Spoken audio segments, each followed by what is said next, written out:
What's going on, everybody? Sorry for the little delay, but we got a lot going on here today, man. We're going to talk about Superman and whether or not that movie can make $1 billion. Is Superman going to be able to make $1 billion? We're going to find that out.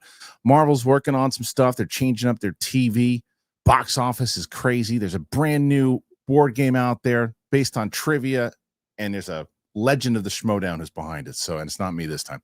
So we're going to be talking about a lot of that stuff in the new studio today. My guest is Ben Bateman. So let's get into it, everybody. It is the Kristian Harloff Show here today. You ready? Me too.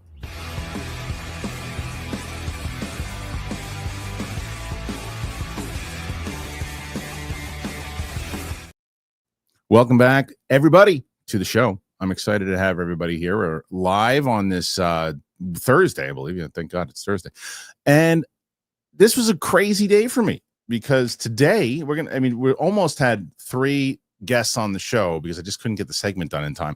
But I did get a chance this morning to see my good friend Dan Merle, who's in town, and he came in and we had breakfast together. A little later on in the show, Kris Carr did an interview for us with the producers of Arcane for season 2. So she did something very generous for their time, and she shot something for us in her show. But my guest today, a legend in the Schmodown, former movie trivia Schmodown champion of the world. He is now the creator of the Cast List, new board game that you guys need to get. Ben Bateman's in the house. Look at Ben. What's up, everybody? As good looking as always, my friend. How you doing, man? I'm good, man. It's really good to see you. Am I looking here at you? Do I have to look? You are looking at your. Well, you can look at me. Yeah, sure. You can look at me, but you don't have to go into the camera. That is your camera. So, and then look at that. We also have this a wide shot. We got a wide shot here. So everybody's looking at the. Everyone's very excited about the new look of the studio. It looks amazing. It looks good, right? Did a great job, dude. I had a freaking table. Yeah, that was this long conference table. It pinned me up against the wall, and I was like this. There were cameras everywhere, tripods everywhere. Brett was in here for the last week, just like working like a madman, and he's got it really looking sweet. You've been here for a year? I've been here almost a year. Isn't that crazy? Wow. I know. I remember meeting up with you in LA and saying I'm out of here and getting a big step and I have the Schmodown 5 step and repeat in my garage. You have that, plus don't you have the Schmodown Spectacular poster? Didn't I give you that? Yeah, give you the poster. Where is that? No, I don't have the Spectacular poster. I've got the Shire Wolves versus. Right, that was the Spectacular. Oh, that was the Spectacular 3. Yeah. It's one of the legendary matches of all time. I watched it recently. Of all time. Yeah, it's funny. The entire Schmodown library is up on the Schmodown channel. I mentioned to you, and I mentioned to the audience, I was trying to sell the whole thing. Yeah. Trying to sell everything. Get it.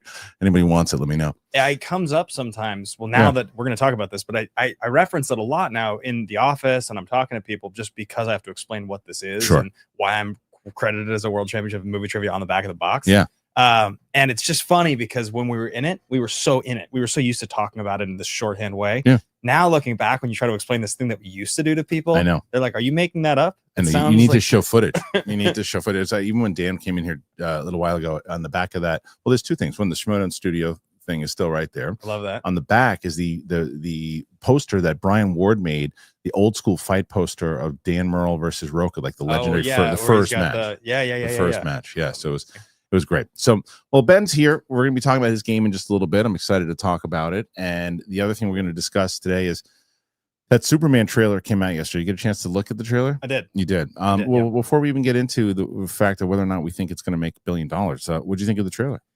I like it. Yeah. I think it's funny. I grew up as a comic book fan. Like I read a lot of comics when I was a kid.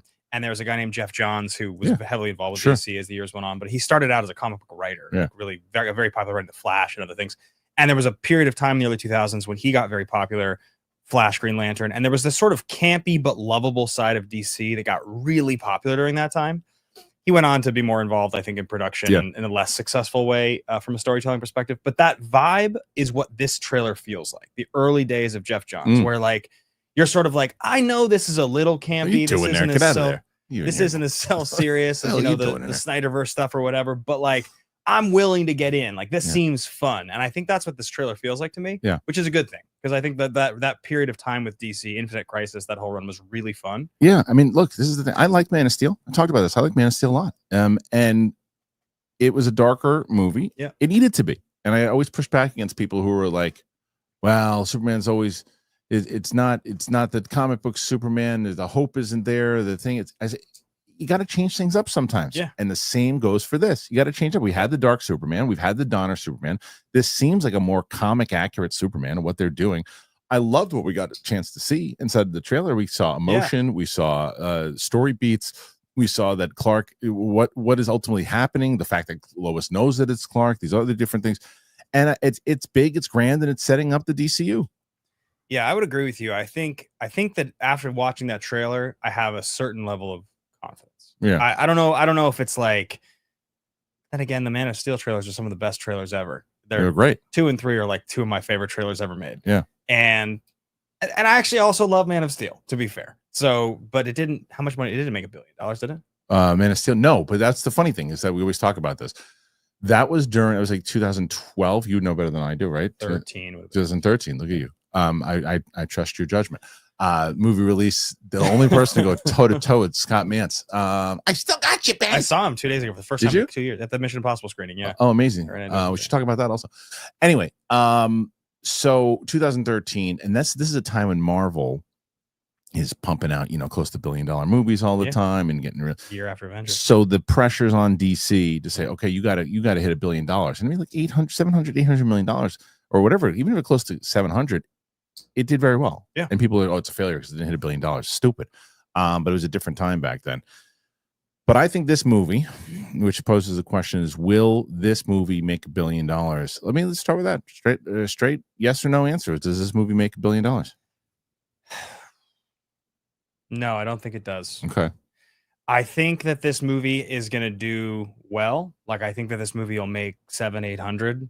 I could be wrong. I remember I bet you and had a big argument with you about the second Avatar a few years back. Yeah. You were just 100% right, and I was 100% wrong. Did you say it wasn't going to make $1 billion? Yeah, I thought it was going to be a big failure. Yeah, okay. You were convinced, and you were right. And there are things about it. My perception could be my perception, but I think what this movie is lacking a little bit is it doesn't have star power. It has Superman as the star power. It has Nicholas Hoult as the star power. Yeah. But it just doesn't have James Gunn, I guess, would be the other part of the star power. Yeah. But the main people involved are not names that people care about because of who they are. They're going to go see them because they're in this movie.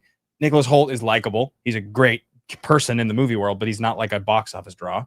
There's nothing about this movie to me aside from it being Superman and James Gunn being a pretty popular brand that's going to push this over $1 billion. And that's why I think you're probably 700-800 million on this. So my answer is also no, but I would push against that logic only because I would say Guardians of the Galaxy didn't have a lot of stars. It didn't make $1 billion. So but its success didn't hinge on star power. I think that you look at Superman, and as you said it, you started with it, Superman sells the movie. Yeah. And if the movie is good, if the movie is excellent, it's got a very good shot of making $1 billion. Yeah, if it's really good. If it's really good. And I have faith.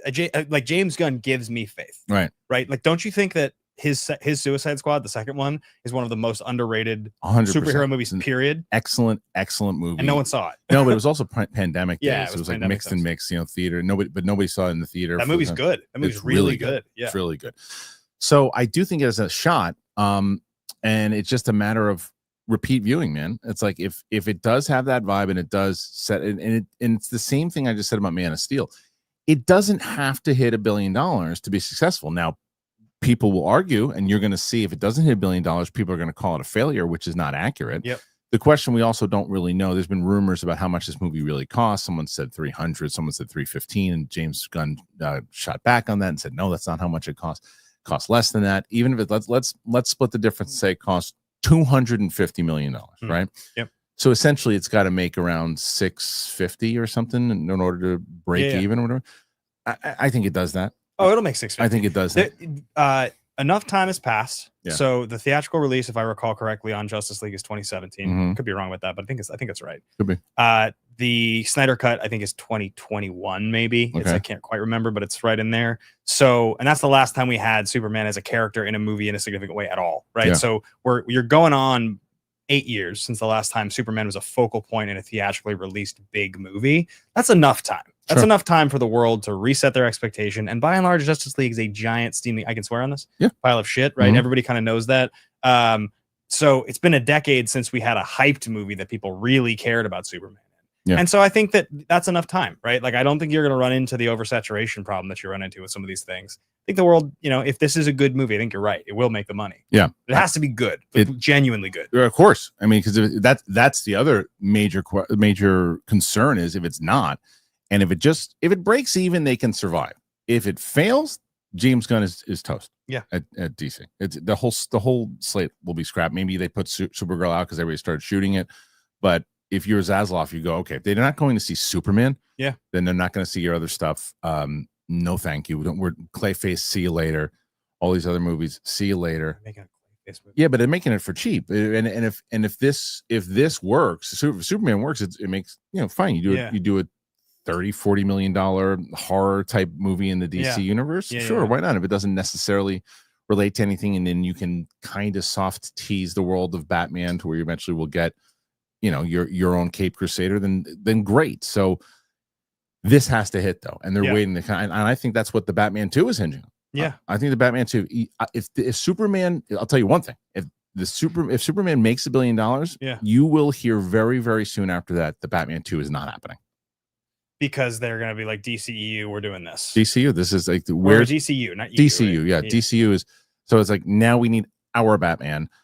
It's enough time has passed. It's a lot of delays. A lot of things are happening. Now, the flip side of that is if it fails, they're going to be unloading a truck full of money on Matt Reeves' porch. Said, please come back and do this. Let's do this now. That is our next Batman movie. DCU did not work. This whole thing it really starts with the MCU. That's where the entire conversation about this topic starts, right? Because it's the beginning of that whole thing working. And it's really complicated the way the studios have to look at this IP. It's super, super convoluted now. The idea of having, and we saw it, obviously, we saw Joker make a ton of money at the same time that you had movies in different universe, same studio, right? So it's possible. Right. But when the people who are getting panicked and who are writing the paychecks and the people who are making those decisions, and they're like, well, we will or we won't do this thing because this is a better bet. That sucks for the fandom who has gotten totally invested in a second Matt Reeves Batman movie. But also, speaking objectively, as somebody who's a little less connected to the space than I once was, I don't care about Matt Reeves' The Batman 2. It's not because I didn't think the first one was good. It was good. Yeah. It was a fun movie. I'm not clamoring for a sequel in that world. It wasn't enough. It doesn't feel like it needs one. MCU movies and DCU movies, when they're supposed to have the through line, that got me excited for the sequels. The whole MCU premise is the thing that got me excited, even for mediocre sequels. We're living in a world now where I'm good with that movie being a standalone. That was a good standalone movie. It certainly can be a standalone. I do think that it is set up to be, because it was set up to be a trilogy. Yeah. And I do like the fact that it started in year 2 and they were going to move on, do some more stuff. I like the fact that they had the detective type story. It's the first time you kind of really ever saw the detective story inside of the Batman. Finally get to see him be a detective. So you're a fidgeter, huh? Haven't I always been? Yeah. Fuck with stuff on the table. Yeah, making noise like my kids. I like it.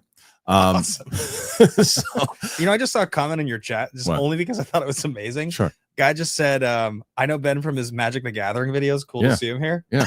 That was in the old days. It used to be, it was always if I popped up in Magic, I'd be like, oh, I know you from Schmoedown and movies. This is so wild. I didn't know you played Magic. Yeah. That's funny to me. Well, it's funny because I think we're going to talk about that too. You're building up a new following through Magic and everything. This whole thing I've been doing. It's amazing. Yeah. So we'll discuss all that more, but I do want to get into the game stuff. I want to get into the Magic the Gathering stuff. I want to talk about all that. But before we even do it, I want to get your opinions, guys, on what you think about Superman. Is it going to make $1 billion? Do you think so? Yes. Do you think so? No. Put your thoughts in there. Let me know. Go to the Clips channel. If you haven't already subscribed to the Clips channel, we're approaching 9,000 subscribers on that channel. You can watch the entire show on that channel. So make sure, and you do it in segments. So make sure you do that. All right. Before we get to the next topic, before we talk to Ben a little bit more, I'm going to tell you about two of our wonderful sponsors here today. Let's talk about both. I told you guys already about the Hydro Machine. I've told you you're gonna love it. So let me tell you about both of them right now. Here it is. I was at the airport and TSA agent made fun of my wallet, told me I could fit my whole family in there if I wanted to, and it was a really good joke, buddy. But I'll tell you, made me self-conscious, and now I don't have to worry about that because I don't have the big bulky wallet anymore. Ridge is the bomb, yo. Why? Well, it's unique. It's slim. It's a modern design. It holds up to 12 cards plus cash. It's got premium materials like aluminum, titanium, carbon fiber. It's got over 50 colors and styles to choose from. So the one that I love my Giants customized one, and I know you're a Cowboys fan. Well, guess what? You can get one for the Cowboys too. Just don't tell me about it. It's got over 100,000 five-star reviews, and all Ridge products have a lifetime warranty. It's literally the last wallet that you're ever going to have to buy. Losing the wallet is the worst. It's the worst. But with the Ridge AirTag attachment, you'll always know where it is before panic mode kicks in. No matter what you pick, Ridge has free shipping, 99-day risk-free trial, and a lifetime warranty on all of their products. For a limited time, our listeners get 10% off at Ridge. But you got to use that code Kristian at checkout. You head on over to ridge.com, use that code Kristian, then you're all set. After the purchase, is going to say, hey, where'd you find us from? You're going to say, Kristian Harloff Show told me about it. And that's going to support the show. So go and do that. Don't get the Cowboys one. I guess you can. All right, I've been talking a lot about going to the gym, and I go 4 days a week. I do it. But I've been looking for something really to make sure that I can do on the weekends because I feel like I'm in it now. I'm in it. I want to get a good workout in. So Hydro, I do it all at home on my schedule, and I do it in 20 minutes. Rowing on the Hydro, it gets me the full body workout, and I don't ever even have to leave the house. It's great. I just found out about it not too long ago. I said, let me check it out. I saw all these great reviews about it, and man, it is the way to go. It's a secret weapon for a full body workout. It hits like 86% of your muscles, arms, legs, core, all of it. And you can knock it out again in 20 minutes. It's efficient and it actually works. One thing that I really love about it, you don't get bored. Hydro's got tons of workouts with actual Olympians, and they're filmed in this gorgeous outdoor spots all over the world. It makes it way easier to stay motivated. If you're on the fence about it, there's a free shipping. It's a 30-day risk-free trial, and Hydro offers a full year warranty. Honestly, no pressure. You try it out, you see how it feels. So if you need to skip the gym, not the workout, you stay on track with Hydro. For a limited time, go to hydro.com and use the code Kristian. You save up to $475 off your Hydro Pro Rower during Hydro's Memorial Day sale. That is hydrow.com. Use the code Kristian. That is Hydro, hydrow.com. Code Kristian to save up to $475. Hydro.com. Code Kristian. All right. I hope you guys have been checking out the sponsors. I really hope you do, because you've been helping out the show tremendously when you do that. Both Hydro and Ridge, they're both going to help you out tremendously. I've been going to the gym a lot, and like I said, on the weekends, I got Hydro. It's been super, super helpful. Here at Ben Bateman. Ben, you know, I know you're a very competitive person. I am. So I know you don't know about the new game that we've been doing on the show. But so you see right now, you see where you have 18, the start on 18 questions right there on the top right. Oh, yeah, yeah.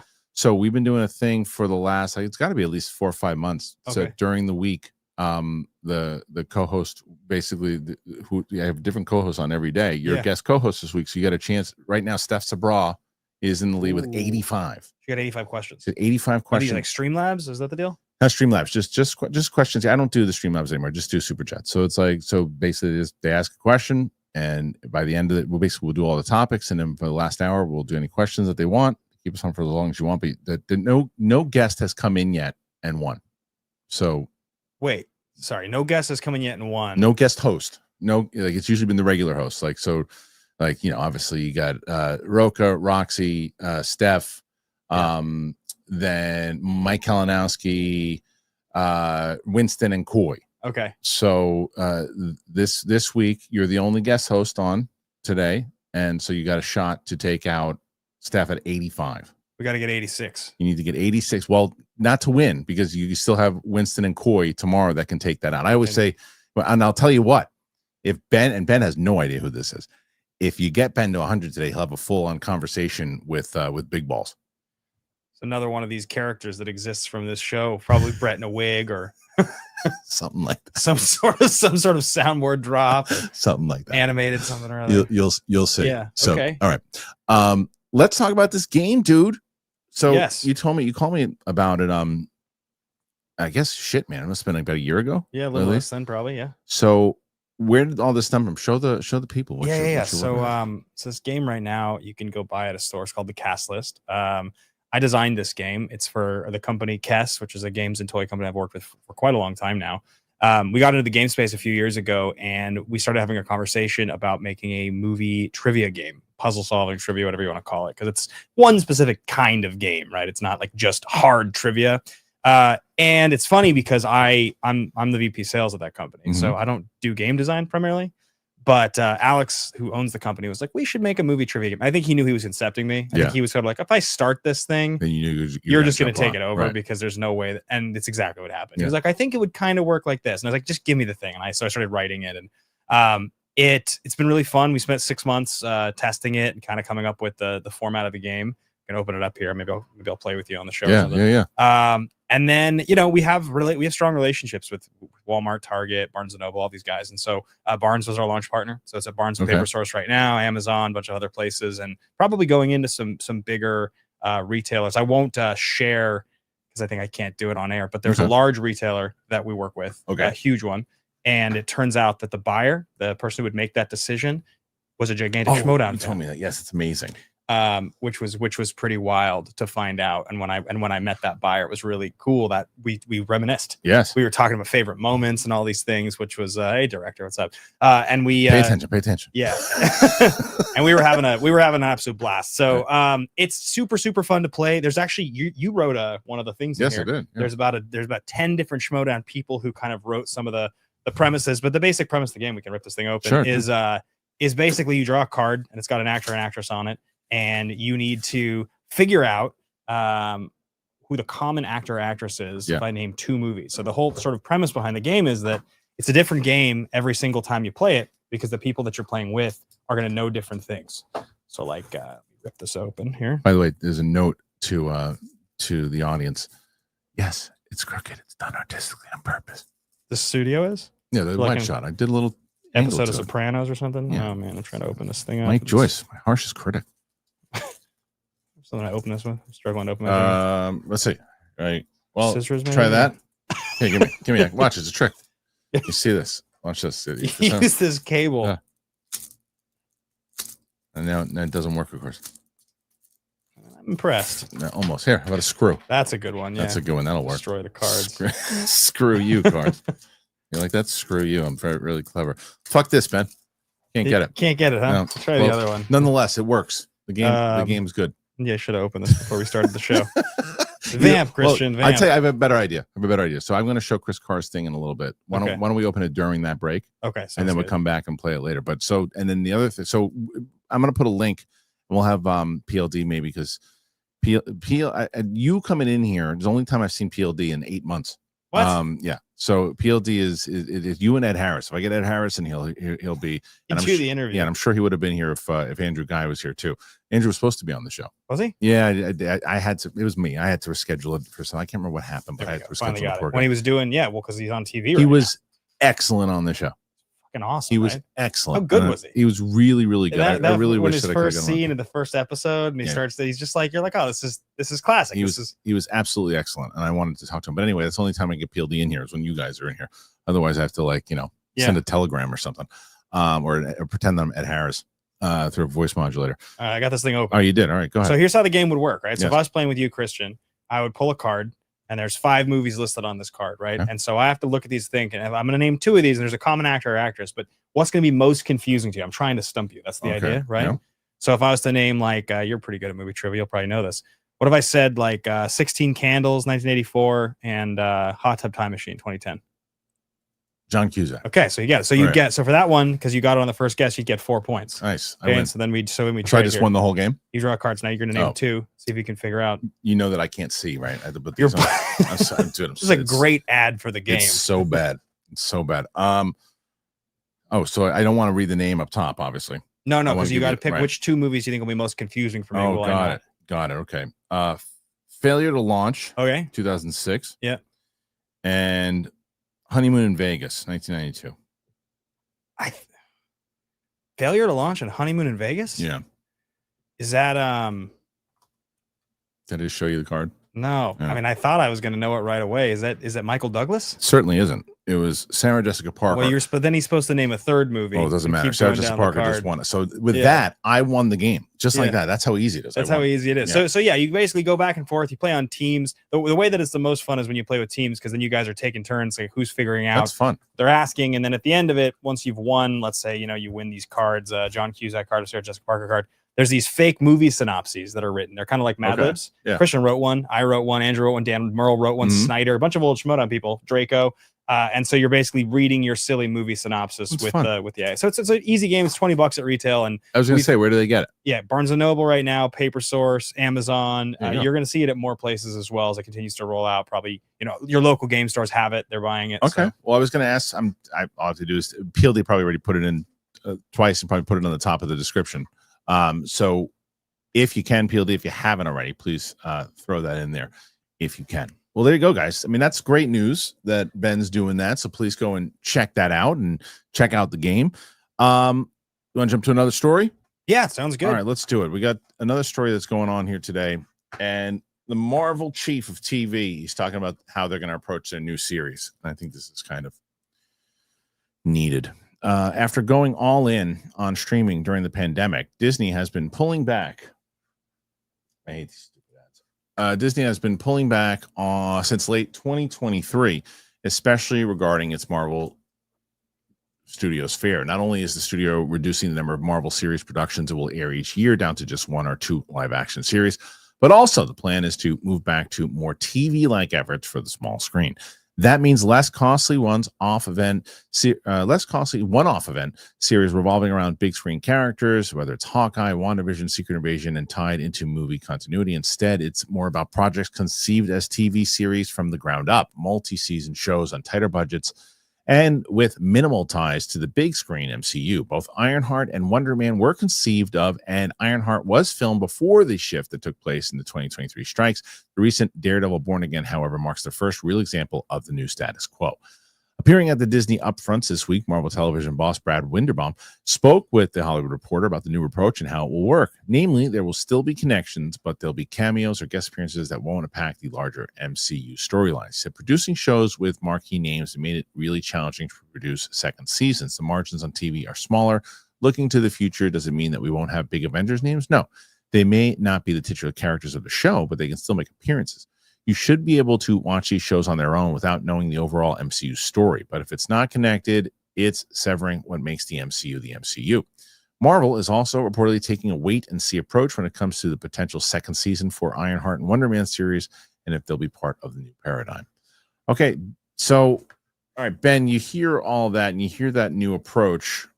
Good idea? Bad idea? What do you think? Well, so I just actually started now after seeing Thunderbolts as we get ready, as we get closer to Doomsday. I decided I was going to go back and do the MCU rewatch, but I was going to try to do it 100% without any TV. Okay. I didn't want to watch a single piece of television because I thought, we all know that's where Marvel went wrong. Yep. We all know the Disney Plus thing in 2020 was the most catastrophic course correction that any studio's ever had for their IP, specifically for the MCU. Yep. And so I think that the idea that you're focusing on shows that can be enjoyed without the movies is a good idea. They'll get less traction. Definitely they'll be unsuccessful, I think, overall. Sure. So they need to make sure the production budgets are lower like TV used to be. I think when they started to spend $200 million on making Falcon and the Winter Soldier is where they really go wrong, because now the show has to have this kind of significance that it's not able to have. So I think that that's probably the right thing. Look, the reality of everything we're talking about as far as Marvel goes and the MCU hinges entirely on what happens Fantastic Four to Doomsday. Because if it doesn't work, if it fails, I just think whatever audience that is still invested a little bit, which is significantly reduced from what it used to be, is gone. Right. Like my confidence as a viewer, Thunderbolts was the first really good thing I'd seen in a while. Right? You didn't like Deadpool Wolverine? I liked it. Right. So but I wouldn't call it really good. I would call it good. It was fun. It was a fun movie. It was fun. Definitely the best one prior to Thunderbolts. It was more like a comedy that was almost taken. It was like I've been comparing it to where Thor Love and Thunder is a bad Saturday Night Live version of the MCU. Deadpool and Wolverine is the good Saturday Night Live version of the MCU. Yeah, it was enjoyable for sure. And I liked the cameos. They worked for the story. Like I would say. But I agree with you. Yeah. It also felt a little bit, I not really like MCU, like a little cheap because which one, Deadpool Wolverine? Yeah, because it's bringing all the Fox stuff into it, so it doesn't totally feel like it's existing. I agree with you 100%, and I think that Thunderbolts is the first true MCU movie we've got probably since even Guardians of the Galaxy 3, which I loved. Yeah, was more of a ending to the overall trilogy than it was a continuation of the MCU. And I like that movie. That was a good movie. Yeah. So I think that Thunderbolts gave me enough hope and excitement. That's what got me to start doing this rewatch. Because like, oh, this is fun. I enjoyed liking this movie. That I really believe that the next couple of years here, if the movies aren't good, I don't think the TV thing even has legs. I think it'll come and go.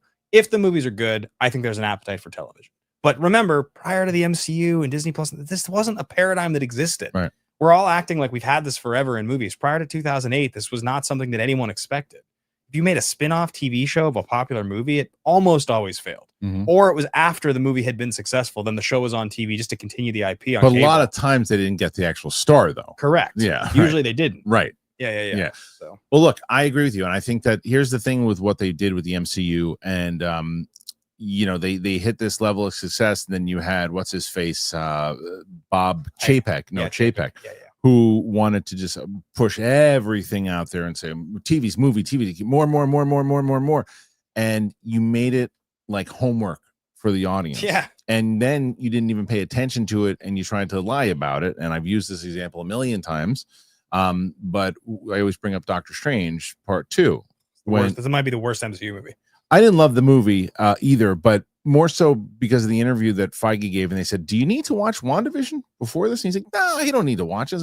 What are you talking about? The whole thing is about her and her kids and why she loses her mind because of everything that had happened. And the end of WandaVision is how she gets told the Darkhold. So it made no sense. You had to watch that show. Yeah. I've been doing a rewatch of the MCU over the last 5 months with my friend Sam. She had never seen a single movie. One. No, we actually put it up on the channel, and it's got where right now we weren't going to do TV, but we are doing TV. But dude, it's good. She's enjoying them, and it's good to revisit it. But it's taking forever to get through the MCU. Yeah. Because there's just so much. Like today, we're recording the last episode of Hawkeye. Oh, yeah. And then we're doing the first 2 episodes of Moon Knight. And then our next shoot day is the next 2 episodes of Moon Knight. And then it's right. That's around the time I stopped. Right. That's around the time I stopped watching. Because you just had too much. And I didn't love them. I like WandaVision, I think is quite good. Yeah. I enjoyed WandaVision a lot. Falcon and the Winter Soldier has its moments, but I don't think it's great, but it has its moments. Loki is great. The first season of Loki is great. Did you see the second season? I never watched it. It's really good. And then the fourth one, which is Hawkeye's the 4th show, I think, is fine and it's pretty enjoyable. I actually think that show's kind of cute. Yeah. And then Moon Knight and Miss Marvel's where it starts to. And I actually think Miss Marvel's cute. I just didn't care enough to keep watching it. I stopped Moon Knight after 2 episodes. I just didn't care enough. There's just too much going on. And I think that this strategy of what they're doing here, like if you decided, because here's the difference, what you just said there, right? If you bailed, there were times that if you went and gone to see, the Marvels, right, you're going to be lost because you wouldn't know who she was, who Miss Marvel was, right? Yeah, Kamala Khan. Or right. So you'd be like, oh, I don't know who that is. I don't know who the parents are. I'm not invested. Same thing with Thunderbolts. There are times, a lot of things with Thunderbolts where people, if you didn't watch those shows, John Walker, you do not have the same connection with John Walker. You don't. I mean, Yelena shows up in Hawkeye also, but you got to see the Black Widow. You have to see the movie, but it's like you have to have the. I mean, Valentina shows up in a couple of the shows too. So by doing what the strategy they're doing now is saying, okay, you want to watch Daredevil? Great, we're proud of it. You should watch it. But if you don't, it's not going to make you confused when you see the next movie. The issue with the whole premise was that as soon as you could miss one, you could miss all of them. That's the whole thing. That's the whole entire issue with not just the Marvel part of it, but the Disney Plus part of it, right? I used to watch every Pixar movie the same way. Yeah. The minute there was a Monsters University TV show, the minute that there was straight to streaming Pixar movies that didn't feel like events anymore, I stopped watching and I stopped caring, right? Which is like weird but they had gotten me hooked as this Disney guy where I would go to the theater and see everything.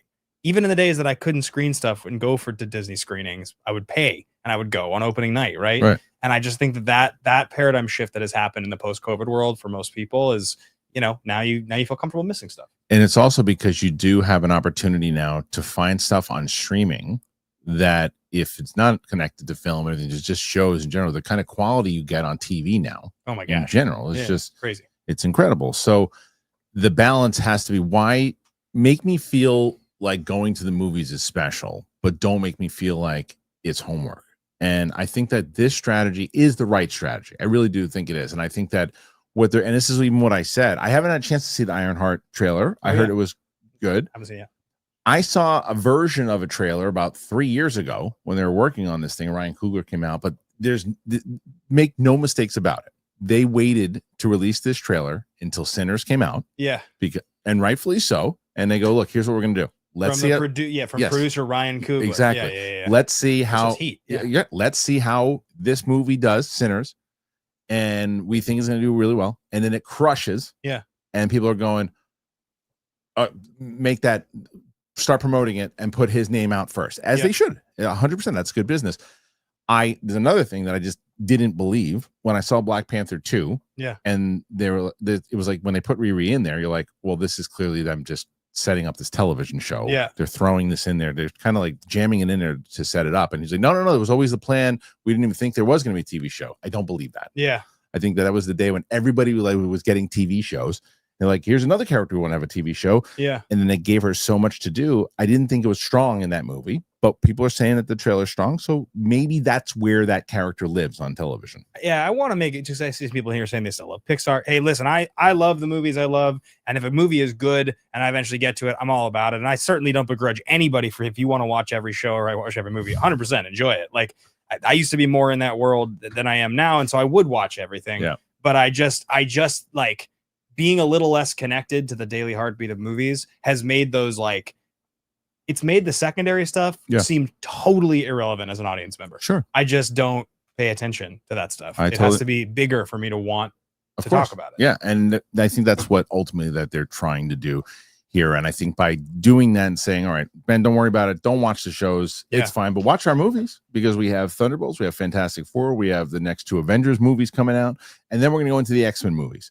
Then you start to get excited. I'm excited about that. Yeah, right. What you just described. That's their plan. That little post-credit scene in Thunderbolts, the little 3 minutes at the end. Yeah, it's great. It got me hyped. Yeah. It. And that's the plan. The plan is, okay, let's focus on the movies again and not worry about all of this stuff together, even though it's fun. And you do get, like they said, we're not like pretending that it's not part of it. Yeah. They even in Daredevil, they reference Spider-Man. I don't think you ever see Spider-Man, but they certainly reference it. Yeah. Anyway, what do you guys make of this? You think it's a good move? Bad move? What say you? Put your thoughts in there. Let me know. We mentioned beforehand, we were talking about animation. One of the best series, animated, non-animated, Arcane. You watch it yet? Never watched it. I heard it was so good. It's so good. Both seasons are just brilliant. They're just brilliant. It was such a great, one of my favorite shows. You play a lot of League of Legends, or no? I never played it. I never played any of it, but I just fell in love with the characters in general, the way the animation style. Like it's one of the best animated things I've seen in a very, very long time. Yeah. And it's gorgeous. So, our mutual friend Marshall, who reached out and said, "Hey, do you want to? I know you're a big Arcane fan. Would you like to talk to some of the team that did Arcane season 2?" And I was like, "Oh my god, I'd love to." I had a screening at something else, and I was like, who do I know that is a major Arcane fan? I said, Kris Carr. Kris Carr is a big, huge Arcane fan. I reached out to Kris and I said, hey, I have this opportunity. Would you be interested? And she was. So Kris Carr had an opportunity to talk to the team over for Arcane. So I'm going to play her interview, and then we'll be back in just a second. So let's get Kristian, I am here with some of the amazing folks behind Arcane, Christian Link, Bart Minori, and Amanda Overton. You guys, thank you so much for chatting with me today. How are y'all doing? Very good. Great, yeah. Awesome. Well, season 2 is so great, you guys. It is as brutal as it is gorgeous. We get these epic, beautifully choreographed fights paired with incredibly nuanced character work that really builds off the relationships that you all established in season 1. Can you guys walk me through striking that balance of action and emotion? And is there a particular character journey that you're most proud of, or that's your favorite? I think that's the tricky part, right? Yeah. The balance. I mean, someone at some point said to me that, if character and plot, like if you only have character, you get bored. If you only have plot, you don't care. You kind of have to find that, that balance. And so I think that's always been, the challenge. But I think over the years, when you've it's been 10 years now in total on Arcane. Like you kind of find your approach, with the team. Favorite character arc? I don't know. There's so many. There's many. Well, I'll say, like, when I'm writing an action sequence, I always treat it like any dramatic character sequence I'm working on. I always you try to discover something new, whatever choices they make in the fight scene need to reflect something about their character or tell you something new. And so even in the fight scenes, we're trying to land some sort of emotional beat that makes you, like, lean in the way you would in any dramatic scene. So I think that also probably helps the balance. Yeah, absolutely. That totally makes sense. I'd pick Vi. Since she's one of my favorite characters, I'd pick her for the character arc, where she's coming from, where she's going to, and that's my personal favorite. What do you like about it? I don't know, she's the older sister, I'm the older brother. Yeah. So I relate somehow. Obviously she's strong, she has her flaws, but I feel like she's very human, and that's what I like about her, and Yeah, I think someone that never gives up, even when you probably should, is something that everyone wishes they could be. And then putting Jinx in her position in season 2, then she got to kind of see what her sister went through, and they really got to come to an understanding at the end. So I really like how those arcs mirrored each other was, I thought, really great. Awesome. Well, and you guys have such great characters to work with from the jump here too. And video games for years have had these incredible characters, but we sort of had this video game curse, if you will, for adapting IP. So really, Amanda, I want to talk to you about this specifically, is when you're in the adaptation process, how do you decide what you want to keep to kind of honor the original IP and keep Pitch Perfect? And what do you know to alter? What do you know to play with? It was a scary one from the beginning to think about how do we adapt this, I think it has to start with being part of the audience, like you have to be kind of selfish and like, I want to make this, we want to make this for ourselves because we are fans of the game, of these characters. And so I think what has been really hard for Hollywood, for a long time, that the hired gun approach just doesn't really work when it comes to these things that need to be authentic, right? Our audience can tell if we didn't actually play the game, and so I think that's what it starts with. There's just this genuine desire that this needs to exist, and I think then really figuring out what are the truths of the characters that that cannot change, that must be true, and then kind of thinking about, okay, how do we bring the best version out? I remember in the beginning, there's a lot of qualities about Jinx, for example, that are pretty set in stone, kind of like how manic she is, chaotic, kind of like this weapons tinkerer. But the second you start asking questions, well, how did she turn out this way? Like, what happened between the two sisters? Like, that's really the playground for us to then go, well, there's a story to be told, just because we do actually have that question, ourselves. So I think it's just really getting to understand also, like, how does our audience really see those characters, and where do we really have to understand that we cannot break the truths? Yeah, and then having that sort of structure around the character, then everybody on the team, like the artists, the character designers, the writers, we all kind of poured a part of ourselves into that framework. Yeah. And then when this whole team found something personal in what they were doing, I think other people saw that personal touch too.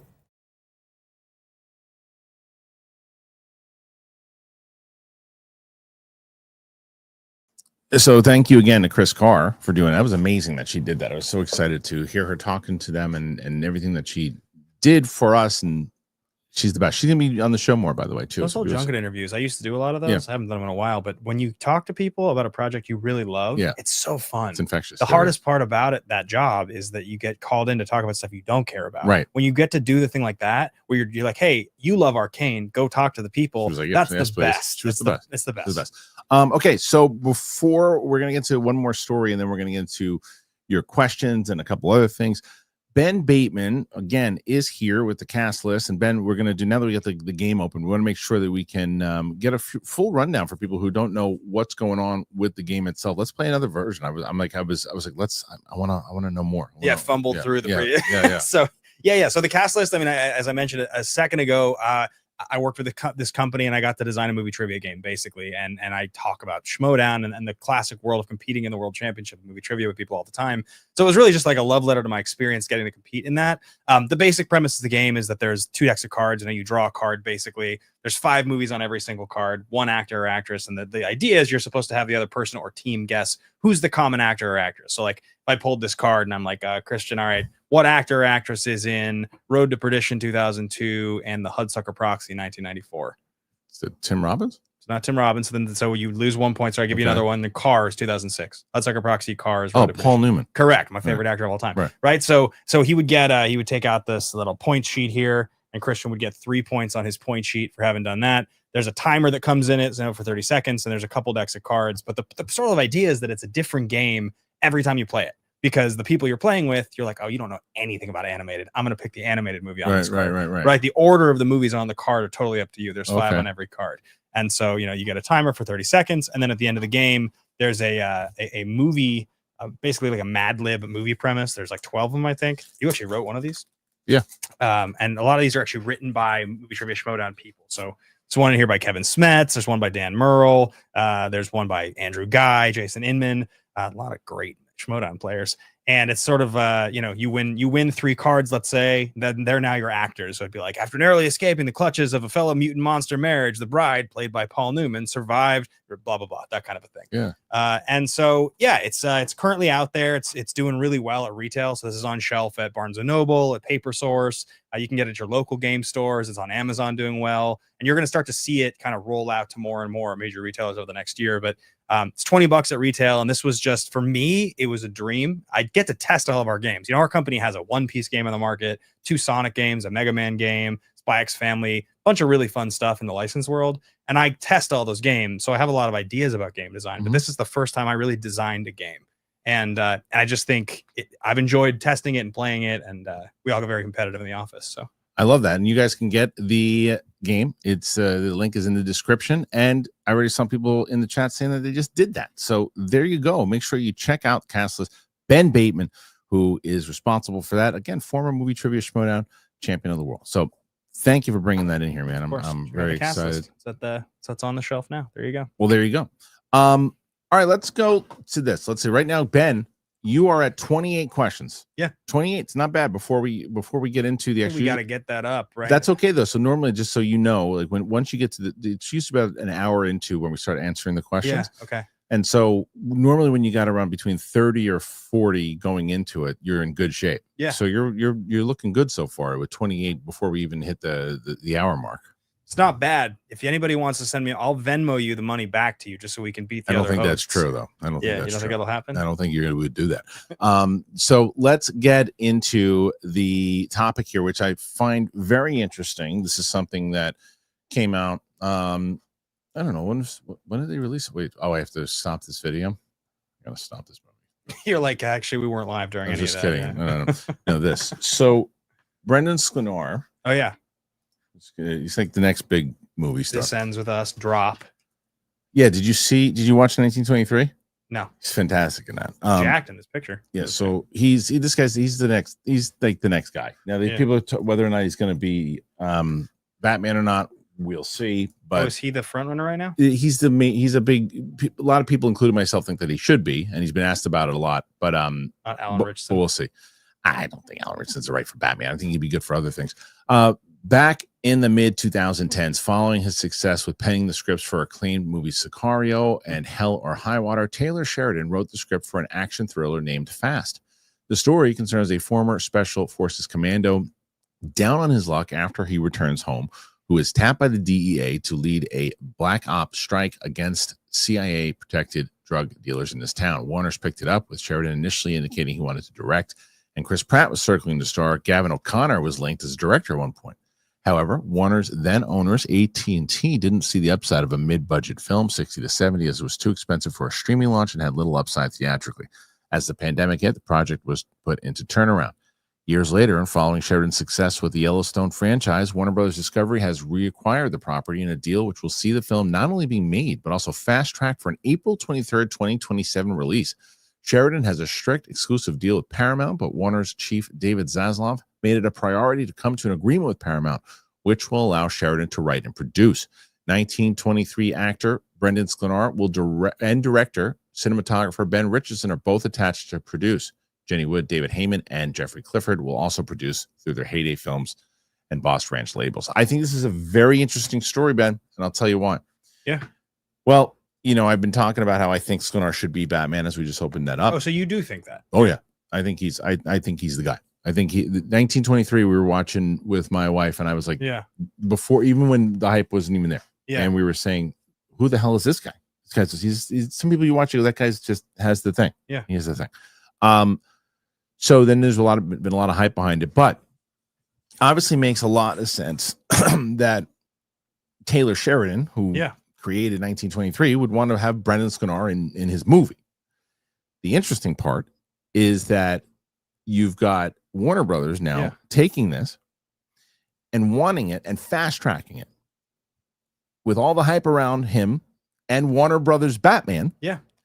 I think that this is a very good indication that Brendan Sklenar will be, if not Batman, he will be in talks for something in DC also. Sure. But this is one of these first, because he was in that movie Drop. Yeah. And he was very good in it, but he wasn't the star. Yeah. And he had a lot of screen time, but he wasn't the star. Yeah. He has not had a chance to star in a movie yet. This is one of those. I don't know if the other movie that he stars in will come out first. He was in that. He was in the Blake Lively movie that has a little controversy in it. Yeah. But this will be his first starring role. Yeah. And I think this is kind of based on what 1923 was his personality. He's got a Sydney Sweeney movie they've been doing press on too. Oh, that's right. But she's going to be the star of that. Yeah. This is going to be like his lead movie. And this is the way that I think it goes down. Yeah, no, I think it's interesting. Look, I think that Taylor Sheridan, there was a moment in that guy's career, which is funny because the most impressive moment in his career is actually the pre-Yellowstone moment. He's now a name in a way that, like, I think most of us are sort of like roll our eyes a little bit. Like, his name is on something. I'm like, that just means that's going to be self-serious. That doesn't mean it's going to be good. The beginning of his career, though, first three, I don't agree. The first three were great. Hell or High Water, Wind River, which is one of my favorite movies of all time, and Sicario are all fantastic. I think you got into that next phase. Those who wish me dead. Mm-hmm. Right. That was the No Angelina Remorse. Jolie one, right? Yeah. There was like 3 or 4 in a row. Okay. Sicario 2. Okay. They were all like, these are scripts that have his name, but I feel like they got rewritten and they're selling off of his name. Yeah. And then he became the Yellowstone guy, which is a whole different thing because like now the world's like Yellowstone, Taylor Sheridan. I'm looking at the beginning of his career and I'm going, those were amazing scripts, and that's the version of this that I want. So if we got that version and what you're describing, and Gavin directed it, that sounds like he's not going to. No, now. it looks like Taylor's going to direct it. Yeah. And Taylor directed Wind River, which is of those 3 movies is the best one in my opinion. So I think it's going to be good for both of them. Yeah. And it's interesting, and it's just the fact that Warner Brothers went out of their way to make a deal with Paramount to get it done means that A, they want to be in the Taylor Sheridan business, and B, they want to be in the Brendan Sklenar business. Yeah. Makes a lot of sense. What do you guys think about it? Put your thoughts in there. Let me know. I got to hear. All right, we're going to get into your questions because we have quite a few already. We're going to do that. We have 32 questions. 32 so far as we lead into it. But before we do you use Cash App, Ben? Do I use Cash App? Yeah. I don't. Oh my God. Yeah, I'll tell you. You gonna pay me to use Cash App? No, I'll pay. I'll tell you. You should check out Cash App, and people aren't. It's the only way really to do it. So let me tell you about Cash App. Right. You know, a lot of times, especially for my business, I got to find ways to send people cashish. You got to send them cash, and it's so frustrating. Some of these programs, whether you get a big fee that they include, it's like, oh, we're going to take, we can send it, but we're going to take 80%. It's like, what? And sometimes you send the money by accident to the wrong person, and you're like, oh no, how do I get that back? And or sometimes you just try to get the cash, and then it's like, oh, there's a processing delay, and they don't really tell you why. Well, not anymore, because Cash App, that's the way to go. Why? Cash App is a safe, it's easy, it's a fast way to send, receive, and transfer money to family and friends. It's so easy to get started. It's like, you know, I get frustrated with stuff quick. I didn't have to call Brett for this one. I just did it. I just signed up. Money shows up right away. You don't have to wait around for days. It's your money. You don't have to wait for it. And the best part is that they also have your back. It's about sending money. And if you're going to send money and you're going to send it to a sketchy account or a scam, there's a warning that pops up. Do you feel more relaxed knowing that Cash App has your back? You should, because that's how I felt. If you don't have Cash App, I'm going to ask you this question. What the hell is wrong with you? Get it. It's so easy. You can just, next time, by the way, when you're at dinner with somebody, like, I'll get you back next time. You go, nope, we can just split it through Cash App. Don't let them get away with it. Limited time only. New Cash App users can use our exclusive code to earn some additional cash. For real, no catch. You just download Cash App and sign up. Use our exclusive referral code, Kristian, in your profile. Send $5 to a friend within 14 days, and you're going to get $10 dropped right into your account. Terms apply. That's money. That's Cash App.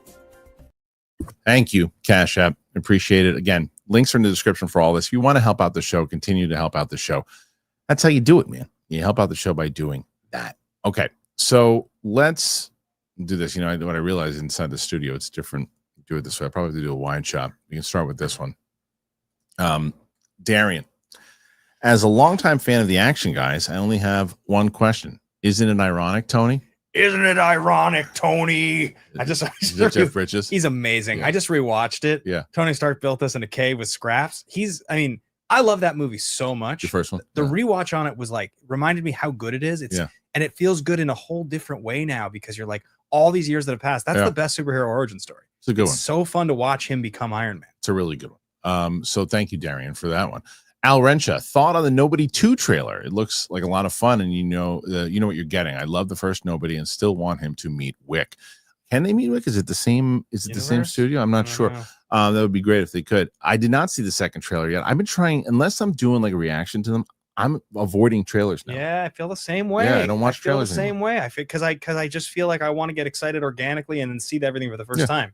Well, you know, you just mentioned Drop, right? Yeah.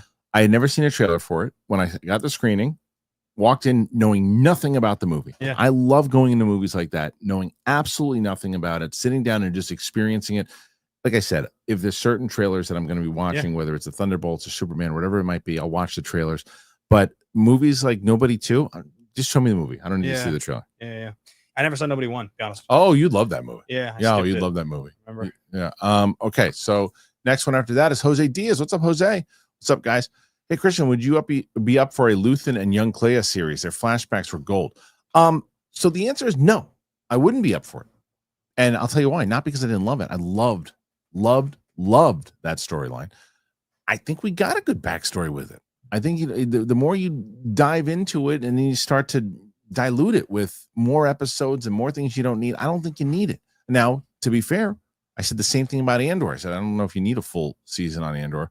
Boy, was I wrong. Both seasons of Andor, easily the best written thing, best thing Lucasfilm and Star Wars has done since Empire Strikes Back. Easily. So I say no because I don't think you need it, but you know, who knows? But I'd probably say no. And then Jose follows it up. Subway Series this week, and go Yankees, boo Soto. I'm actually going to the game on Saturday. I'm going to the game on Saturday. That's cool. My buddy Fred and I are going. Nice. I'm excited. I'm going to go check that out. So if anybody's at the never been to Yankee Stadium. So you know what's funny? I've never went to the brand new one. Okay. I used to go to the old one with my dad all the time, but I hadn't been when I was in LA. Never had a chance. I never really came back during baseball season. One time I did one with Dagnino to a Met game at Citi Field, but I haven't been to New Yankee Stadium. So it's my first. I don't think I've ever been. I mean, I'm in New York 6-7 times a year, and I don't think I've ever been to a New York sporting event. Ever? I go to sporting events a lot when I'm in other cities. That's crazy. Seen a lot of NBA games. I just saw. I wish I would have known that because we can next time you come in, if you come in, we can go like this. I do, and I'm not one of these Yankee fans that won't like. Obviously, I'm going to be rooting for the Yankees over the Mets, but like I don't root actively against the Mets. I don't because I think it's almost like I look at him like, hey, the little guy. Sure. But I still like I'll go to Met games. I actually Citi Field is a great field. Is it? Okay. And it's so easy to get to where I am. It's like hop on the train, get off there. So next time you're in town, we'll go to a Met game or something. Rock and roll, My guy, rock and Tyler. movies with Tyler. Ben. So technically, I've seen it thanks to Harloff Watch Long. If that doesn't count, then other than that, can't wait for you to drop your new music. Yeah, what's going on with the music? We haven't even talked about it. Well, so 2021 and 22 were big music years for me. Yes. Obviously got the song in Clerks and toured and released about 5 songs and had a great time. I mean, that was some of my favorite memories of my whole life. And then 23, I did a bit, slowed down a little bit. In the last year, really, I've been kind of focused on other content. I have a session set up with my producer to go in pretty soon to start recording some covers. So probably, and then I have some stuff that I still want to record. I'd say I'll probably be releasing some music the second half of this year. Great. But Yeah, I don't know. I mean, it's you only have so much energy and bandwidth. It's preaching to the choir, my friend. Jesus Fernandez. Oh my God, Ben Bateman.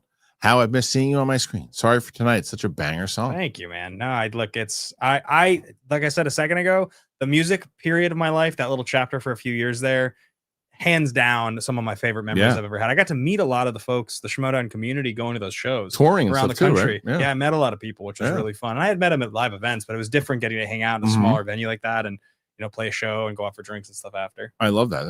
I remember you telling me about that when you were doing. Pal. Have any of you seen Poker Face season 2? I haven't seen Poker Face season 1. No, I never watched it. Drew was telling me here it's good. Loves it. Yeah, here it's good, but I haven't seen it. Go Pal. He follows it up saying, I'm really interested in seeing what they're going to do with tonight's episode after what's happened so far this year. Okay. Which one was Poker Face, probably. Poker Face. Yeah. I watched. Are you watching The Studio? I'm like 3 episodes in. I'm all caught up. I watched. It's the one show that I can say that I'm actually caught up with. It's fun. It's funny. I love that show. I'm sure you know this because I think we're both big fans of it. But when I watched the first episode, the Griffin Mill Easter egg. No, no. Tell me. Oh, so Cranston, owns the studio, right? Yeah. And his character's name is Griffin Mill. Yeah. Do you know whose character's name that is? That's Tim Robbins from The Player. Oh, really? And I think it's supposed to be the same guy because it would make sense that he like gets older and he eventually owns a studio. Maybe not, but they're either just huge fans of The Player. Okay. But that's one of my favorite movies. Oh, that's so when I saw I don't know that movie well enough. Okay. Yeah. I thought. Yeah. But yes, but that's interesting. Yeah. I absolutely love this show. Last night's show was they go to CinemaCon. Okay. It's bananas. It's really, I don't want to ruin it for anybody, but what amazing career Rogan's ended up having. He's a great producer. He is. He's a guy who just, I think that where he came from, and then what he's done, and then he's talented dramatically, comedically. The times I've interviewed him, I've spent time with him. He's so awesome. He's really, really he's patient and he has a sense of humor about himself. I like the guy a lot. Me too. Mike's movie reacts. Oh, Mike's movie madness. Sorry, Mike. Episode 10 is probably the greatest written episode of Star Wars ever, and definitely my favorite episode of the whole series. I'd rank season 2 arcs from best to worst 4, 3, 2, and 1. How say you? I would go 3, 4, 2, and 1.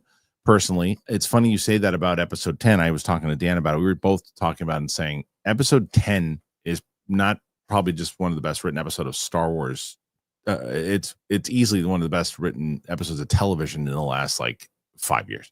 Are we talking about Andor? Andor season 2. I thought you were talking about Star Wars episode 10, a franchise installment. No. And I was like, did I miss a Star Wars? No. Star Wars, episode 10 of Andor is just next level television. Gotcha. Okay. I'm actually, so I just started season 1 a little bit ago. Okay, good. I'm just what do you think so far? It's great. I mean, I'm a huge Tony Gilroy guy. Okay. Michael Clayton's one of my favorite movies. Okay, so wait until dude. Season 1 is great. Yeah. Season 2 blows it out of the water. Oh, great. Okay. Blows it out of the water. Seasons are so good. Okay, let's see. Next one. And thank you again for everybody. Ben's currently at 35. Yeah. He needs about 50 to tie Steph. Some more questions. 51 to win. PLD Project's probably going to wind up sending in another 51 himself. PLD Projects, just like the usual, the Action Army has to beat Roka. What's the number we need to beat Roka? Doesn't be Roka.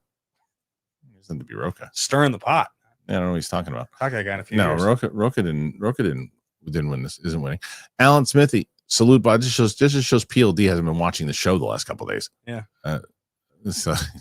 Roka was on Tuesday. Yesterday, Steph hit 85. The Star Wars one, and the Star Wars guy doesn't watch that one. Thanks, PLD. Look at him embarrassed, slumping over in his chair. Go, pal. Gilroy was on with Seth Meyers, and I was really surprised. I guess I've never seen him his interviews because that was not the voice I expected. Was he have a squeaky voice or something? No, I think he sounds about. Oh, okay. Yeah, sounds like him. Oh, he sounds like that. Because he's more little more gravelly. I see.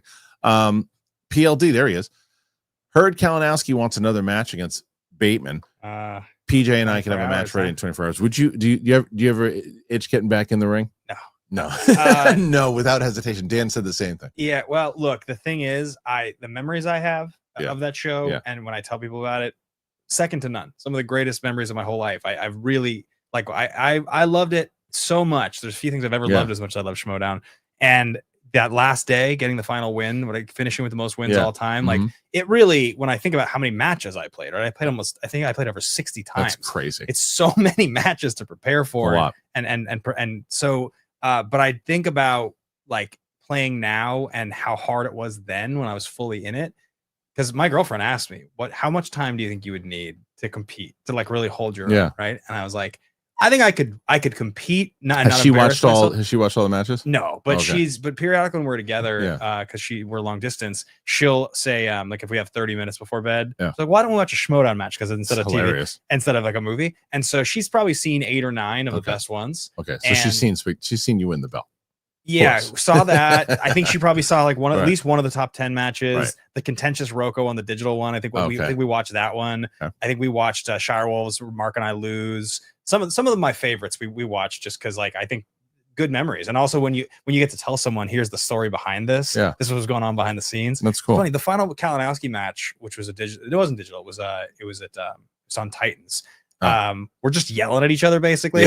Swearing, and that whole lead up to that, and like the scenes, it was the best. That's why I showed her. I think I always get bummed about Titans because I always wish that I would have thought of Titans during the Collider era. Because Titans is the best version of the Schmodown. Is the best version of the Schmodown. It should have been how I conceived it in the first place. But the problem was that the pandemic had really like just gutted it by the time we got to Titans. That it was whatever. But that lead up and that scene when Mike lunges across the table and you're laughing in his face, it's the best. And he did such a great job. Acting with them was and blocking those scenes and setting everything up was really fun. It was great. It was a lot of fun. Okay, Go Pal. He says, I just saw the trades reporting that Ryan Kira Anderson from Skeleton Crew was cast in the Buffy reboot with SMG. I'm more excited about the new show now. That's great. Happy to hear it. So funny, I saw a comment in there, someone saying, why did I hate on Skeleton Crew? That's one of the stupidest comments I've ever seen. I don't hate on it at all. I've just never, I saw 2 episodes. We were just talking about this at Dan and I were talking about it and saying, I just watched the first 2, said not for me. Glad people are enjoying it. Really like what Watts is doing. I like him a lot. But not for me. And I'm glad that people are enjoying it. I just didn't want to watch it. Not hating it means I said that show sucks. I want nothing to do with that show. Every second I saw that show was terrible. I want nothing to do with it. It's terrible. It's written. That's hating on it. That what I just said is not hating on it. It's just I just didn't want to watch it. You can be critical. I just did my Final Fantasy, my Mission Impossible ranking, and it was like, I'm gonna have my opinions, but. It's funny because I tried watching. I was going to watch. It's funny bringing up Skeleton Crew. I was going to try to watch an episode last night, and I said, I gave up on it. So I turned it on. I was going to turn on episode 3 and go, I'm going to watch it. And then I think I watched the studio. I think that's what I watched last night instead. But the thing I tried to watch last night is I watched the Tales from the Underworld. It's an animated Star Wars thing. Got it. And I watched the first episode and I was like, let me go into it going, all right, what I'm expecting is another Dave Filoni tapping myself on the back. Like, these are my characters that I always play that. And I'm going to pay a little homage to the book, but I'm still going to say those events that happened in the book, I didn't really want it to go down that way. And I know it was an episode of Clone Wars that got turned into a book. You don't have to tell me that in the comments. And then I was like, well, he's going to throw in Cad Bane in there. And then he's going to do the same kind of animation, the same thing. In the first episode, I'm like, okay. And I'm like, and then after episode 1, I'm like, I get it, and just turned it off. Can I ask you a question? Yeah. Okay, so when Star Wars, when Force Awakens comes out, it retrains the concept of what a real Star Wars expert is, because it kicks off this whole new era of so much content, right? And my love for Star Wars as a kid and how much I thought I knew completely trained me out of even referring to myself as somebody who knew a lot about Star Wars. Sure. You were a guy leading up to that was doing a lot of coverage, and you're a huge fan. Do you still consider yourself an expert, or do you think you're somewhere in the middle? I never considered myself an expert in the first place. People threw that on me, and I never did. That's why people kept telling me over and over again, you should go in the Star Wars trivia. I would have gotten murdered. In the same way that I approach the UFO stuff that I do, I approach it in a way of a person who really enjoys watching it. I like watching it. I have there's a lot of things that I really enjoy about it. Like Alex Damon is a Star Wars expert. I am not. But I like the lore. Like, there's certain things I really dig about it. I would say that, and I think the audience would certainly say this too. I think I don't want to say people go, are you less of a fan now than you were? I'm less of a fan of the people in charge. Like, I think, and I always bring, you're a sports guy. You'll take this. You'll understand this. I feel it's like, okay, you have a team that has all of the really good players, but the management is just using them poorly. They're like putting them in the wrong positions. They have the championship team that is coming in second to last place. And you're like, when are they going to get new management? Because when they get new management, they have an opportunity, and then they have one great game, Andor season 2, and you're like, oh my God, see, if you had that strategy, you can win a championship. and then they go and here comes Ahsoka season 2, and it's probably going to be the same type of dribble that we've gotten in the past. So that's why I'm not less of a fan of the Star Wars content. I'm less of a fan of the people that are running it. Interesting. Okay. Yeah. All right. Next one after this is Nathan Drake. Hey, Ben, good to see you. Huge Team Action fan. What are your thoughts now looking back on the Idris Elba ruling? Do you remember this? You know what that was? This was it? Were you in that match? Yeah. Do you remember who we were playing against? And Draco, I feel. It was a Saturday. It was, I believe it was this final Saturday of filming before the pandemic. So I think it was March 10th or something. Yeah. And it was Snyder and Draco against me and Riley. Oh, okay. And it was like the first round, and then Idris Elba. First round? Yeah, it was round 1. And it was Idris Elba he wrote down. And I do remember this was right before free for all, wasn't it? And Draco was mad. Yes. He threatened to storm out. Yes. And what happened, you know, I've thought about this too, because I watch a lot of sports. You watch at the end of a game and you watch like Rudy Gobert back in the Shaq get fouled, and you're like, this is boring, this is awful, why would anybody want to do this? Like, that's the way the rules work. Yeah. That's you get to foul if you want. You get to call a timeout and ask for a review. Challenges, things like that, and Schmodown, it's the same thing. Yeah. I mean, I didn't think we would ever win the ruling, but maybe he wrote an A, not an E. The actor's name is Idris Elba, not Idris Elba. Like, we didn't win the ruling in the end. He got the points. That's fine. Right. And it got heated. Everybody was real mad at each other. But that's just what you had to do back then. You had to try to get your edge any way you could. It was true, and you played it well. And Sam Levine was the king of challenges. And all right, Mike, Movie Madness. My absolute favorite bit that you and Schnepp used to have were the shit rats, and how much Ellis and whoever was hosting it hated it. King, R.I.P. the king of the sweaties. Yeah, R.I.P. Well, so Ellis didn't hate it as much. Ellis played into it. Campia hated it. But like, because, and then the best is that when Schnepp and I, do you know what the shit rats were? Don't remember now. So we would essentially be at the table like this, and let's say that I was over here, I'm here, you're Schnepp, and then the host is here. Yeah.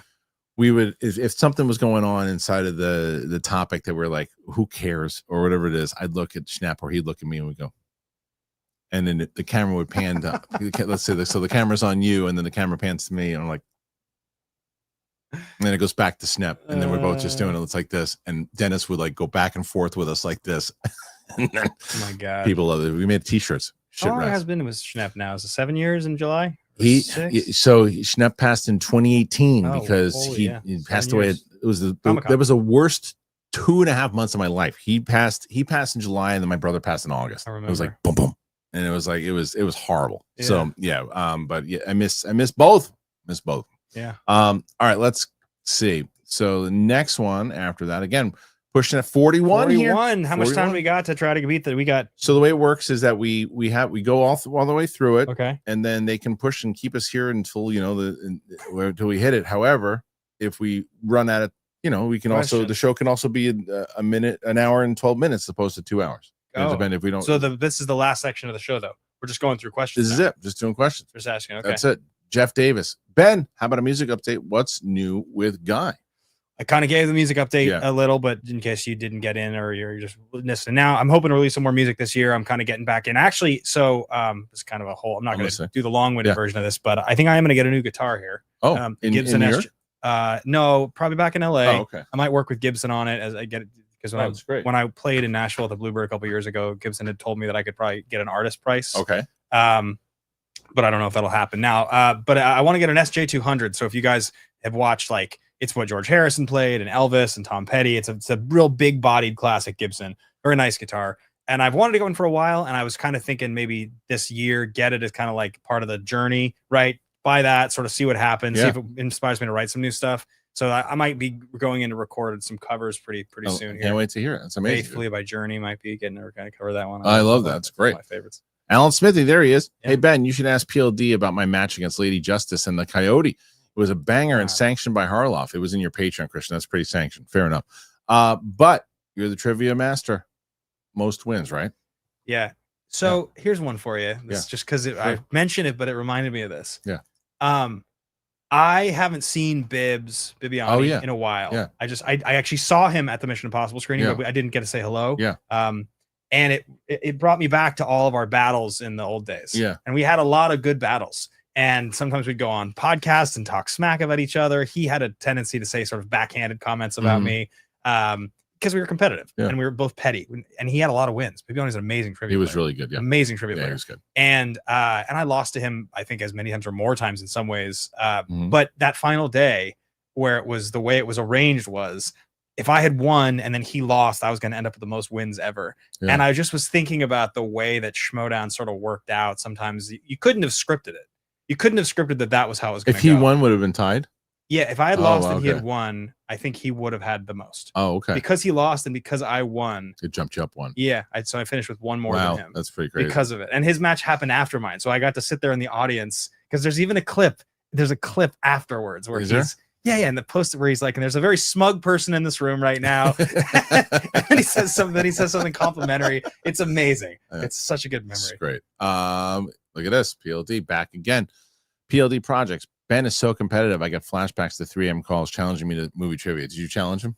Probably. So I it's been a long time, and so time has passed. One of my the pandemic era is where I went full psycho. Okay. With my studying. Oh yeah, I remember. Kaiser was my manager, and Mulligan was for a while. But there's a stretch of time during pandemic where we're all at home and none of us are leaving our houses for days at a time.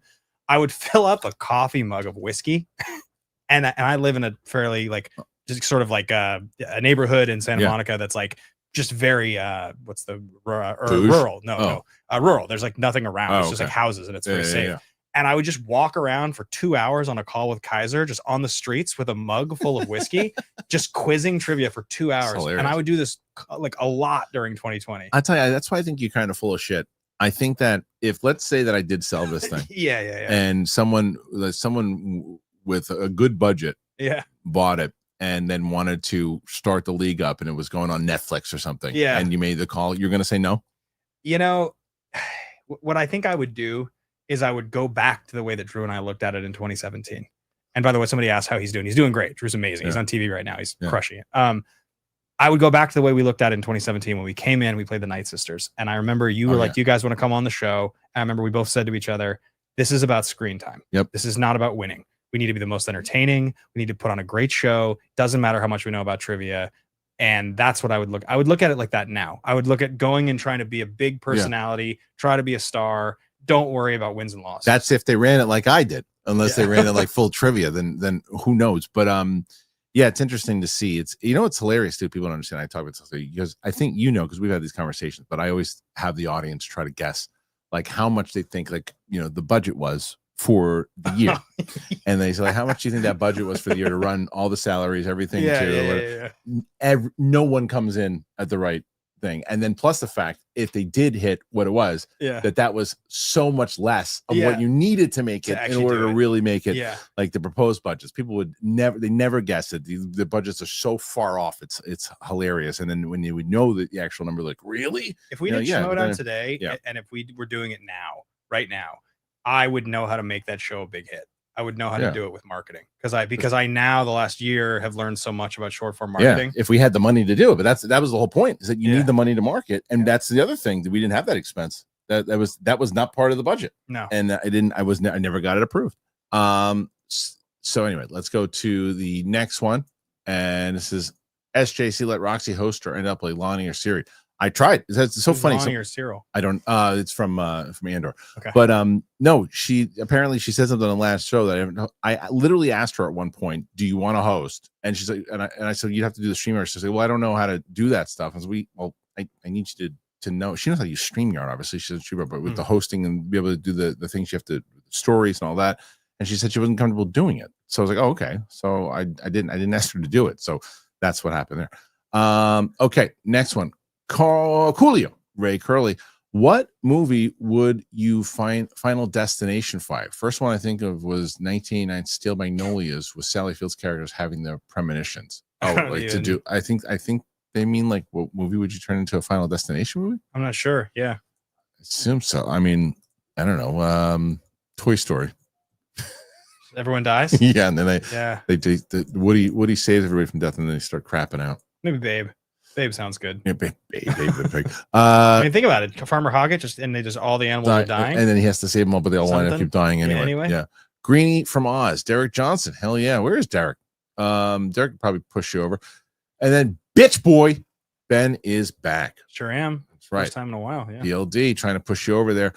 Pitching an impromptu Action Guys reunion to cover the TC Legends final. Am I? Yeah, did you give your thoughts on it yet? Here or in general? In general. I gave just in a TikTok earlier today, Yeah. I gave like a very cursory, because I don't want to speak ill of the dead, in my opinion. Yeah. Not actually. Yeah. I just think it's almost the worst Mission Impossible movie. Okay. And so I didn't want to expound on it because I have so much respect for the franchise. I love it so much. Yeah, I'm gonna give my review of it today. I liked it. I thought it's a very entertaining movie. However, I would not argue with you on your assessment. I think it's not as bad as number 2. 2's the worst. 2's the worst. But it's not as clever. It's than the other movies. It's bloated.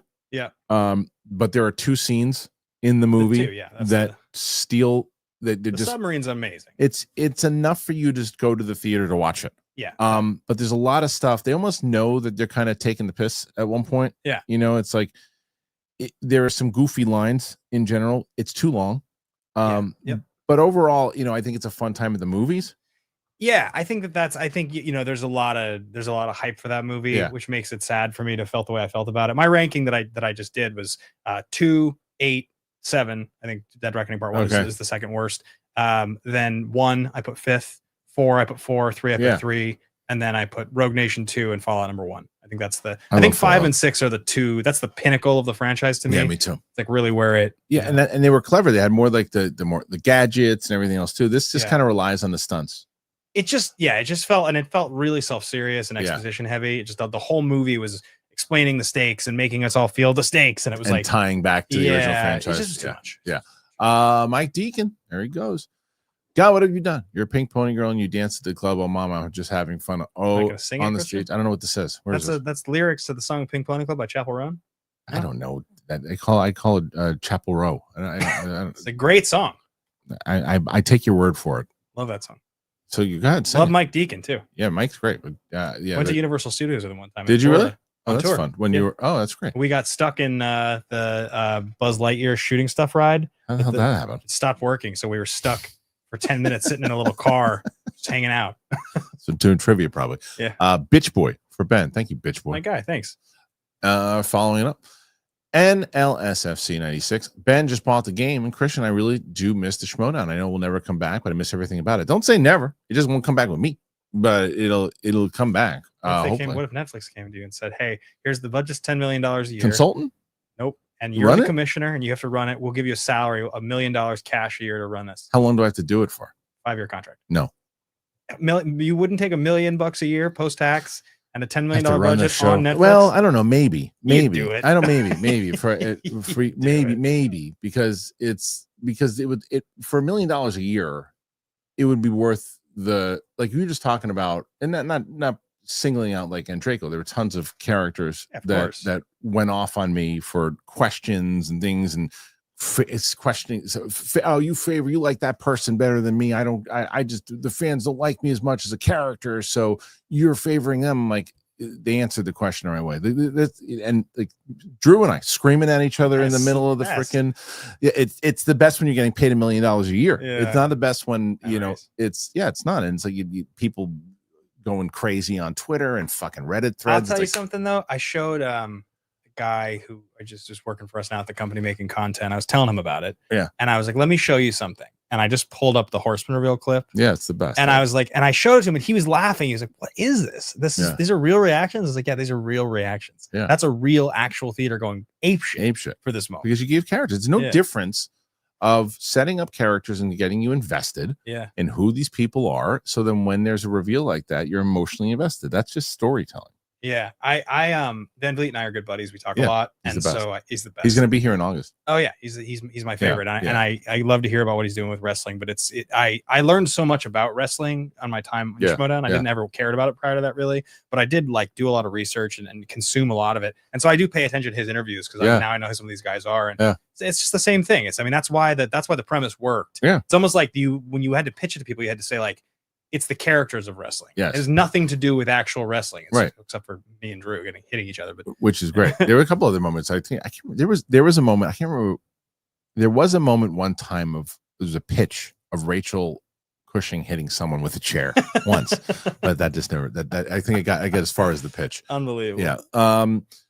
Miguel Zayan. Hey, y'all. Sorry if I missed it, but thoughts on the Jake Schreier for X-Men? I would have preferred someone like John Watts, but I understand why. I want Soderbergh too, but that's a very long shot. Thanks. I love the idea of Jake Schreier for X-Men. I love it. I think X-Men needs to be a little darker. I think he needs to have some serious tones, and I think he proved that he could do that in Thunderbolts. Love the choice for X-Men. You? I mean, yeah, I think that the greatest strength that Thunderbolts had was the sort of based in reality trauma exploration stuff, and I think that if you do that with, I think it's you continue that same thing. So this one you've answered already, but Joey Ben's still working on music. Appreciate it, Joey. Yeah, I mean, the biggest thing that last year I started making a lot of content about Magic the Gathering. That was like really where my energy has gone, and so but that audience has gotten significant enough that maybe I'll release some music and that audience will care about it. We'll see. PLD Projects. Ben, I think you still have access to the Action Industries channel. I might start super chatting from that. Why don't you just turn that into a different channel? How many subscribers you got on that channel?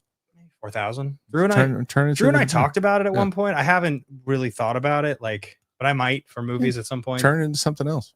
Yeah.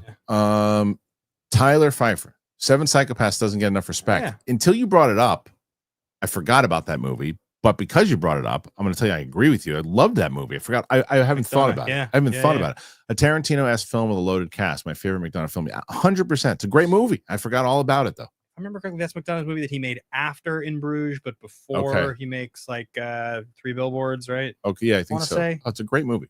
It's a great movie. Okay. Jesus Fernandez, I have to agree with Ben. Sheridan had a generational run when he wrote Sicario, Hell or High Water, and Wind River back to back. I hope he makes more. It's an incredible trilogy. It was, yeah. I love that. Wind River's one of my. You see that movie? Yes, loved it. I've seen all those movies, and I loved Sicario.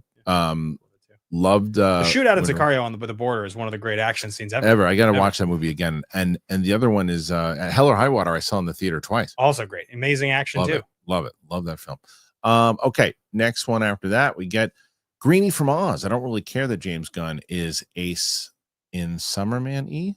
I'm not sure what that means. I don't really care that James Gunn is. I'm sorry, Greenie. I'm not sure what happened there. Tyler Pfeiffer, Benicio del Toro, underrated as well. Can be terrifying in Sicario and a goofball in the Phoenician scene. And fart a lot in Usual Suspects. And that was real. No, I know. It's the best part. The best part is he really ripped ass, and it's just love Benicio. The best. Okay. So thank you, Tyler. And then Galaxy Geeks. Hey, Ben, do you feel that Magic has become more popular than it has been in a long time? Also enjoy that Chrome box. Magic is currently in a moment where it's having its biggest year ever. Is it? Yeah, it's crazy. I mean, Magic probably has close to 50 million worldwide players now. And I can just tell from the growth of my content the last year, it's kind of on a different level. Yeah, I mean, they have a Final Fantasy set coming out here in a couple of weeks, which is a very big deal, huge license that, because they're doing collaborations now with IP. There's Lord of the Rings set a couple years ago that was huge. Avatar: The Last Airbender and Spider-Man sets coming out this next year. So it's really, it's smart that you found your niche over there with that stuff too, as far as I know you've been a fan forever, but I'm just saying as far as making content. Well, we did a podcast, Alex and I, for a long time together. And then I kind of stopped making content for about a year and a half. And then last year in May, June, I decided to start posting a TikTok a day now. Within a few months, I'd grown that to 10,000 followers and started an Instagram and a YouTube. And now it's just gone so parabolic the last year. I'm about to hit 100 million views in the first year. That's great, dude. And I just make a lot of content. So. That's awesome. So Armada, new Mark Ruffalo HBO crime show trailer dropped. Interesting to see that. Probably watch the show again. Not trailer to me is love Ruffalo. Yeah. Darian, speaking of early Sheridan work, I would recommend his Special Ops Lioness for that flavor. Completely took me by surprise. Lioness is the one people love. I haven't watched it. My old friend Ray is in that show. I see him post about it sometimes. People love that show. Yeah. People really talk about it. Bitch Boy follows up and says, my life's a disaster zone. I spend all my time chasing guys like you around the block. That's my life. Neil McCauley. Got to do it in the, you got it. Yeah. A guy told me one time, that's Neil is De Niro. The first one is the first one Pacino, is where right? Pacino's in the diner. That's right. My life's a disaster zone. I spend all my time chasing guys like you around the block. That's my life. Neil McCauley. Guy told me one time, don't let yourself get attached to anything that you can't see yourself coming from. What is it, around the corner? Whatever. I'm excited for Heat too. 30 seconds flat. Love that movie. Juan Martinez. Hey guys, Ben, huge Magic the Gathering fan. Are you excited for the Final Fantasy set coming out in June? Extremely excited. I have the whole set already because I work with Wizards on it. Yeah. And it's amazing. I've opened a lot of it. The stuff I'm able to post about, I have posted about. It looks like it has real potential to be the coolest Magic set. It's going to be the biggest set they've ever released. Yeah. But yeah, I mean, I'm doing a gigantic, well, actually I haven't announced this yet, but I'm doing an event that I haven't announced yet at Magic on Vegas at the end of June. Okay. And that's a big Final Fantasy event, but that event will be, 20,000 people. Probably. That's amazing. Well, Kelly just throws in a little bit of support there. Thanks, Thank you, Kelly. She follows it up as, hi, Ben. You played 58 total matches. That's crazy. 58 That's times. a lot. That's a lot. You remember from preparing for matches, but also in the early days when you prepared, it was different than when I prepared. Yeah. I would prepare for weeks for a match. I know. And 58 times, spending weeks like that. It drove you consumed my brain. Trust me, I remember the phone calls. Yeah.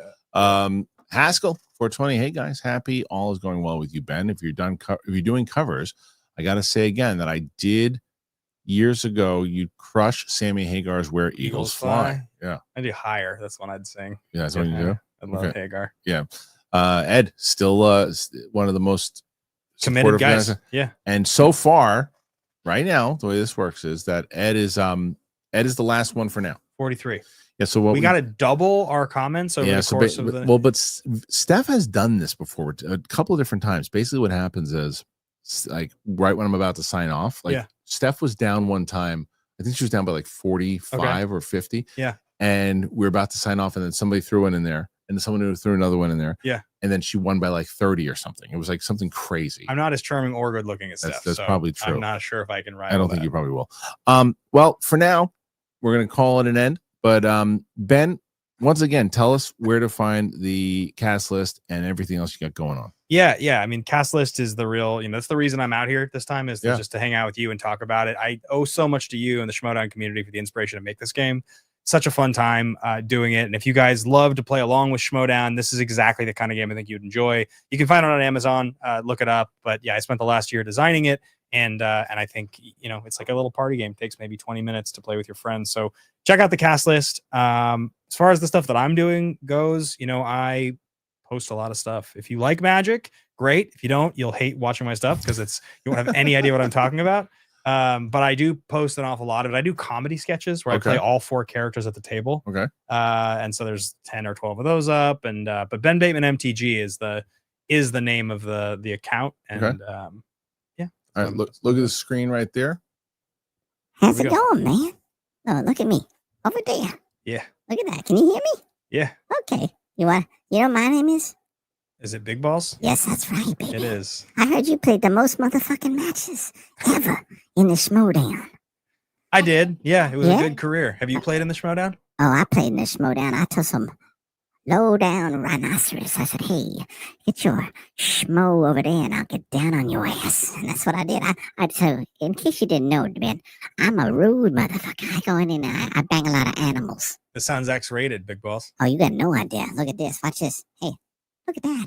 I'm dead. And my balls are staying in your face. Those are large. Now I'm cool. Yeah, come on, Ben Bateman. You good-looking ass. I'll smack you around, too. I don't discriminate. Come on, baby. They look swollen. Are they painful, Big Boss? Oh, I'm just ready to fire off rockets like SpaceX. Interesting. There he goes. He comes and goes. Yeah. He comes and goes. He's an interesting character, to say the least. Oh, we got another one. Bitch boy. Ben is a handsome boy. I appreciate it. It's nice of you to say. Appreciate that, bitch boy. Yeah. It's always my favorite when bitch boy comes in because you can say his name and it sounds like you're calling somebody a name, but you're just saying his name. So thanks a lot, bitch boy. Thanks for the compliment, bitch boy. Thanks I appreciate a lot, bitch boy. All right. Thank you guys. And I appreciate it very much so. Thank you to Big Balls for showing up the last minute. Thank you to all you guys. Thank you to Kris Carr for her amazing interview. Thank you for the peeps over at Netflix for setting that up. And for our sponsors, if you want to help out the show, that's how you do it. We are on the Clips channel all the time. Go on over to the Clips channel. Help us out. Joey Pedras, any place to find video demos of the game, Ben? Oh, of Cast List? Yeah. It's a great question. I don't know if we have a YouTube how to play. We probably should have one, but we're working with some other Schmodown folks. So you guys are going to see, we're working with Dan right now, with Dan Merle. Oh, sweet. I actually had dinner with him when I was in Bentonville, Arkansas a few weeks ago, and we talked about the game. And so, because Dan wrote a card, and it was fun to chat about. So you'll probably see some stuff with him talking about it as well. Well, there you go. Thank you, everybody, once again, and get that link in the description. All that and more. Apple Podcasts, Spotify, anywhere podcasts are found. Everybody, thank you to our amazing team here, and thank you to our wonderful fans. I really appreciate it. And we'll see you guys. We'll be back here tomorrow with the Capes and Cowls crew, Winston and Coy. Peace out, Mother Fs.